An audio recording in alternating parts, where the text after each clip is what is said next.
प्राचीन काल की बात है। एक साधु तपस्या कर रहे थे। उनकी तपस्या में इतनी शक्ति थी कि देवता भी उनकी साधना से प्रभावित थे। साधु के पास एक गाय थी जो उन्हें अत्यधिक प्रिय थी। वह साधु गाय की सेवा करता और वह गाय साधु को अपना पुत्र समान मानती थी। आज हम आप सबको गाय माता की कथा सुनाने जा रहे हैं। गाय माता की पूजा करने और उन्हें रोटी देने से हमारे कौन से कार्य संपूर्ण हो जाते हैं। इस कथा को सुनने के बाद आप सब बहुत प्रसन्न होंगे और आपके कष्ट दूर हो जाएंगे। चलिए कथा को प्रारंभ करते हैं।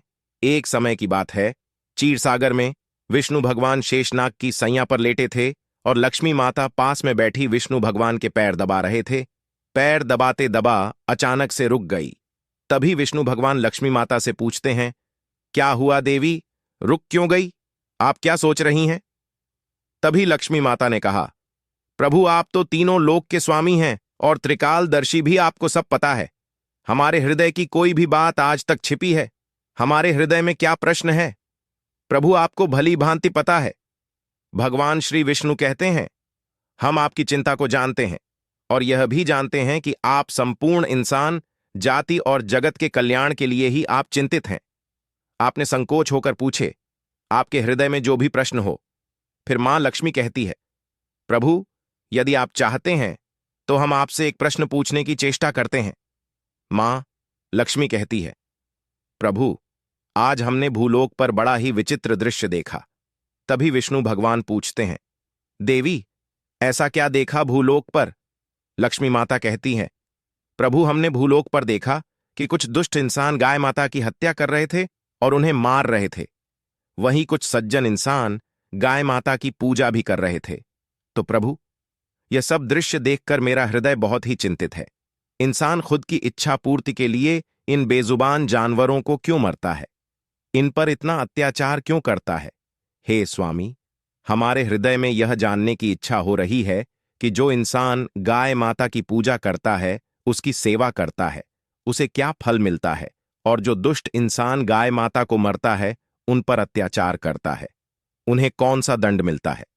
भगवान विष्णु मां लक्ष्मी की ओर मुस्कुराते हुए देखते हैं और कहते हैं, देवी आपने बहुत ही उत्तम प्रश्न पूछा है। जो गाय माता को कष्ट देता, उन्हें मारता है, उसे तो उसके पाप किए हुए कर्मों की सजा नरक में अवश्य मिलती है। लेकिन जो गाय माता की पूजा करता है, उनकी सेवा करता है, उन्हें स्वर्ग की प्राप्ति होती है।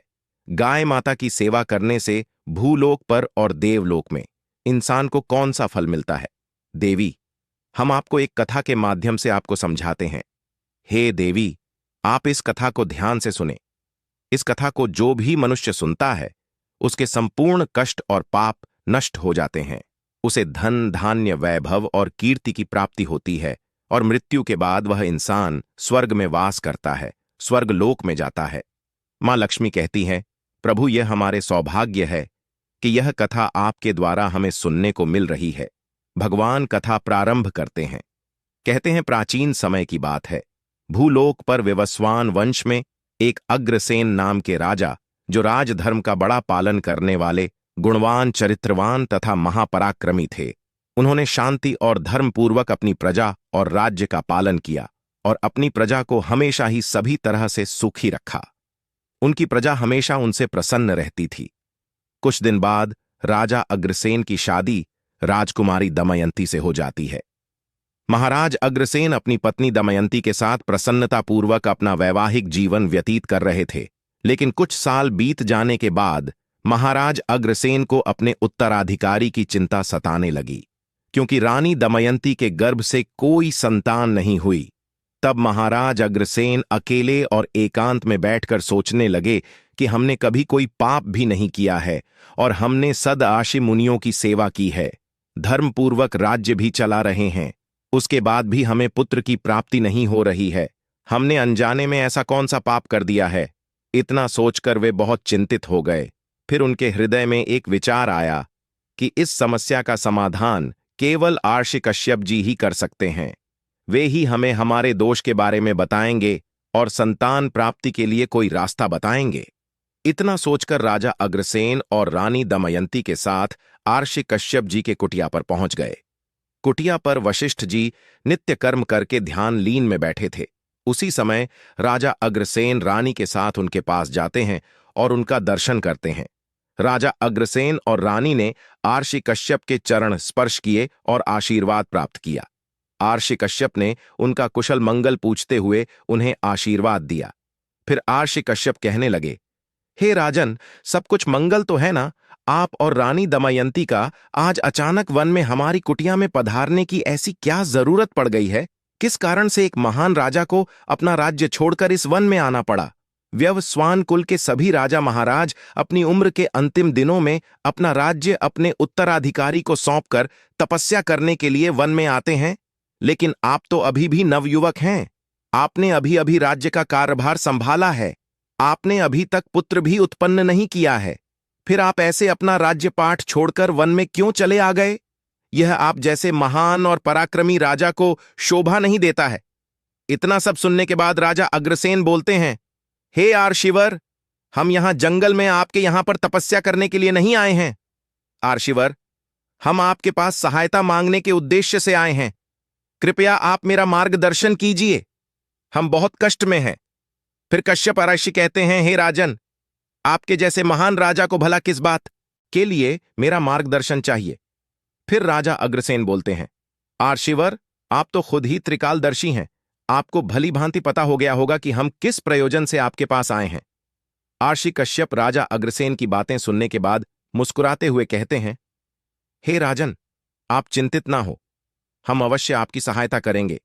फिर कश्यप ऋषि अपनी दिव्य दृष्टि से महाराज अग्रसेन के भूतकाल में हुए पापों को देखने लगते हैं तो उन्हें राजा की एक भूल के बारे में पता चलता है। कश्यप ऋषि राजा से कहते हैं, हे राजन, आपसे एक बहुत बड़ी भूल हुई है जिसका आपको ज्ञान नहीं है। जब आप अपने मित्र राज्य से लौट रहे थे, तभी मार्ग में एक वट वृक्ष के नीचे एक गाय माता और उसके नन्हे बछड़े को आपने अनदेखा कर दिया था। वह गाय माता और उसका बछड़ा बहुत भूखे, प्यासे और कष्ट में थे। आपने उस गाय माता को और उसके नन्हे बछड़े को ना ही भोजन कराया और ना ही उसे नमस्कार किया।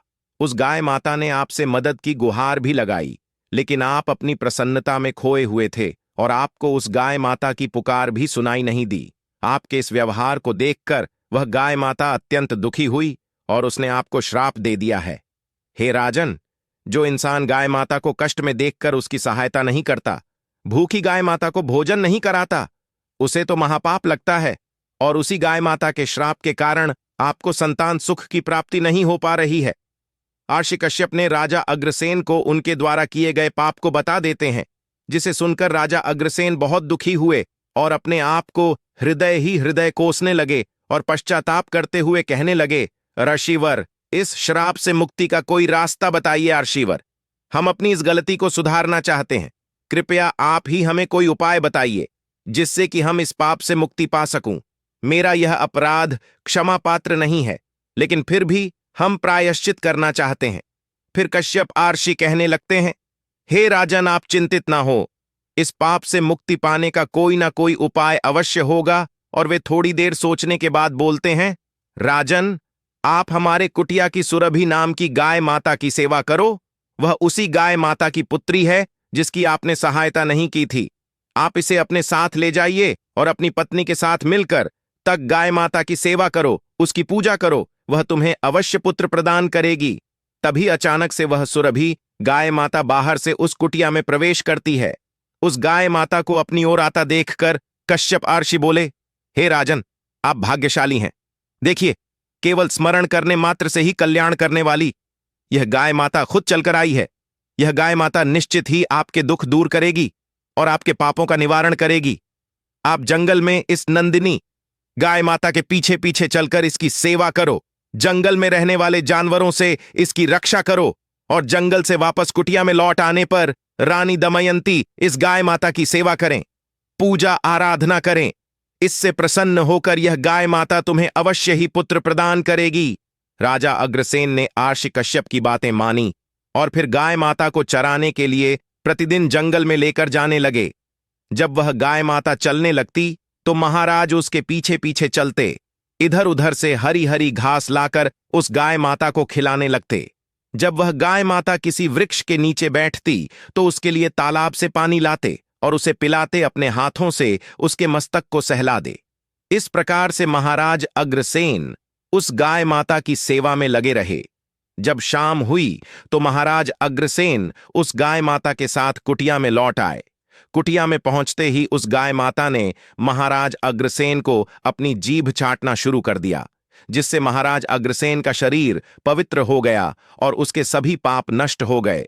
उसके बाद रानी दमयंती ने आगे आकर सुरभि गाय माता के आगे हाथ जोड़े और विधिपूर्वक उस पूजन किया और चरणों में मस्तक झुकाया। फिर उस गाय माता ने उस रानी की पूजा को स्वीकार किया और रानी पर अपनी दृष्टि डालकर उसके सभी दोष समाप्त कर दिए। गाय माता की दृष्टि पड़ते ही रानी अत्यंत पवित्र हो गई। इस प्रकार से राजा अग्रसेन को उस गाय माता की सेवा करते हुए 30 दिन बीत गए। फिर 21वें दिन महाराज अग्रसेन जब गाय माता को लेकर जंगल में गए तो वह गाय माता चढ़ते चढ़ते कैलाश पर्वत पर चली गई।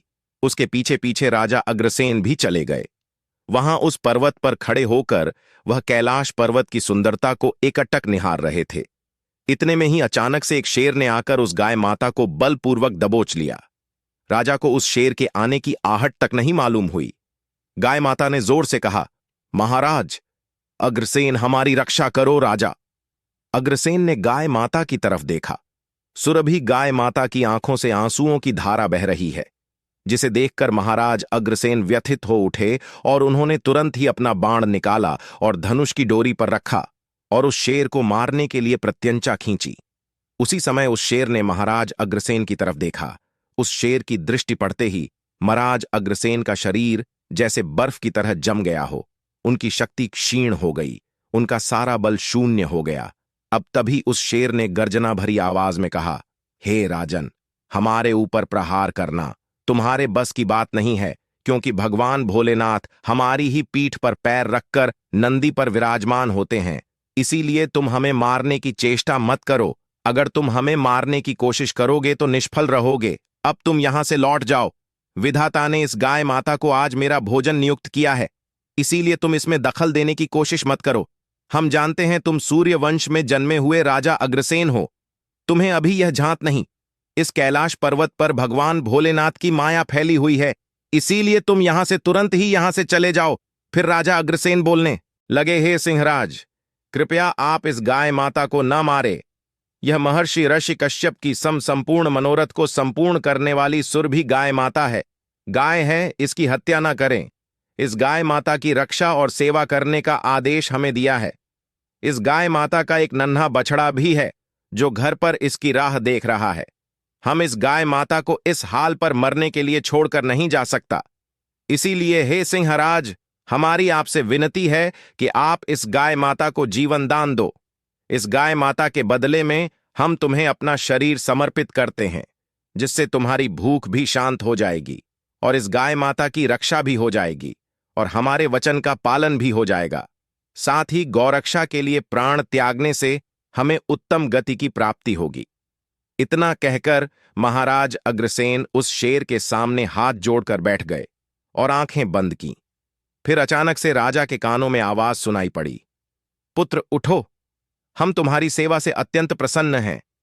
यह सुनकर महाराज अग्रसेन उठ खड़े हुए और उन्होंने अपने सामने उस गाय माता को देखा और वह शेर कहीं दिखाई नहीं दे रहा था। तब वह सुरभि गाय माता राजा से कहने लगी, हे राजन, यह सब हमारी ही माया रची हुई थी। हम तुम्हारी परीक्षा ले रहे थे। तुम अपने प्राण देने के लिए तैयार थे, इसीलिए हम तुम पर बहुत प्रसन्न हैं। अब तुम मुझसे कोई भी वरदान मांगो, जो तुम्हारी मनोकामना है वह कहो, हम अवश्य पूर्ण करेंगे। महाराज अग्रसेन कहते हैं, हे गाय माता, हमारे हृदय में जो इच्छा है आप भली भांति जानती हैं। कृपया आप हमें पुत्र प्राप्ति का वरदान दीजिए, हमारी यही कामना है। फिर उस गाय ने कहा, हे बेटा, तुम पत्ते के धोने में मेरा दूध लेकर उसका पान करो, इससे तुम्हें अत्यंत बुद्धिमान और गुणवान पुत्र की प्राप्ति होगी। महाराज अग्रसेन कहने लगे, हे, अब आप हमारे साथ कुटिया पर चलिए और हम आपकी पूजा आराधना करके तथा हमारे अनुष्ठान को पूरा करके आपके अमृत समान दूध का पान करना चाहते हैं। उसके बाद राजा अग्रसेन उस गाय माता को साथ लेकर कुटिया चले गए। कुटिया में पहुंचने पर रानी दमयंती ने आगे आकर उस गाय माता का पूजन किया। तब उस गाय माता ने कहा, हे महारानी, आप हमें स्पर्श करें, इससे आपको अत्यंत गुणवान और विद्वान पुत्र की प्राप्ति होगी। फिर महारानी ने गाय माता को स्पर्श किया। महाराज और महारानी ने उस गाय माता की विधिवत पूजा आराधना की और उनके अमृत के समान दूध को प्रसाद समझकर ग्रहण किया। कश्यप आर्षि कहने लगे, हे राजन, अब आप अपने पाप से मुक्त हो चुके हैं। अब आपकी मनोकामना अवश्य संपूर्ण होगी। जो भी मनुष्य गाय माता की सेवा करता है, उसे भोजन कराता है, उसकी पूजा करता है, उसके सभी काम सफल होते हैं। जो भी गाय माता की रक्षा करता है, उसकी कभी दुर्गति नहीं होती है। मृत्यु के बाद वह स्वर्ग में जाता है और भगवान के दर्शन करने का सौभाग्य उसे प्राप्त होता है। जो इंसान गाय माता का दूध पीता है, वह ऐस भी रोगों से दूर रहता है। जो गाय माता का दान करता है, उसे मोक्ष की प्राप्ति होती है। जो महिला रोज गाय माता को रोटी खिलाती है, वह सौभाग्यशाली बन जाती है। गाय माता संपूर्ण पापों का नाश करने वाली और सभी मनोरथ को संपूर्ण करने वाली है। अतः हमेशा इसकी रक्षा और पूजा करनी चाहिए। इतना करने ही इंसान सभी कार्य सफल होते हैं। उसकी दरिद्रता और निर्धनता समाप्त हो जाती है। फिर विष्णु भगवान कहते हैं, हे लक्ष्मी, इस प्रकार से महाराज अग्रसेन द्वारा गाय माता की सेवा करने से उन्हें 2 पुत्र और 3 कन्याओं की प्राप्ति हुई। भक्तों, आप भी प्रतिदिन गाय माता की सेवा करें, गाय माता को रोटी खिलाएं, गाय माता की इन पापियों से रक्षा करें। आपके भी सभी कार्य सफल होंगे। हिंदू धर्म में गाय को माता का दर्जा दिया गया है और उसे बहुत पवित्र माना गया है। गाय को माता मानने के पीछे कई धार्मिक और आध्यात्मिक कारण हैं। वांग विष्णु जी। हिंदू मान्यताओं में भगवान विष्णु पालनहार हैं और सृष्टि का संरक्षण करते हैं। गाय को उनका रूप या उनसे जुड़ा हुआ माना गया है, क्योंकि गाय सभी को अपने दूध और अन्य उत्पादों से पोषण देती है, जैसे विष्णु सभी की रक्षा करते हैं। डू लक्ष्मी माता। लक्ष्मी देवी को धन, समृद्धि और वैभव की देवी माना जाता है। गाय का संबंध लक्ष्मी से इस रूप में भी जोड़ा जाता है कि गाय के दूध, घी आदि से घर में संपन्नता और शांति बनी रहती है। इसीलिए गाय की पूजा लक्ष्मी जी का आशीर्वाद पाने के लिए भी की जाती है। 3. धार्मिक महत्व। हिंदू शास्त्रों में कहा गया है कि गाय में 33 करोड़ देवी देवता निवास करते हैं। इसीलिए गाय की सेवा करने से देवी देवताओं की कृपा मिलती है। गाय की पूजा और उसकी सेवा करना भारतीय संस्कृति का एक अहम हिस्सा है और इसे पवित्रता, धन और सुख समृद्धि का प्रतीक माना गया है। आपको यह कथा कैसी लगी, कमेंट करके जरूर बताएं।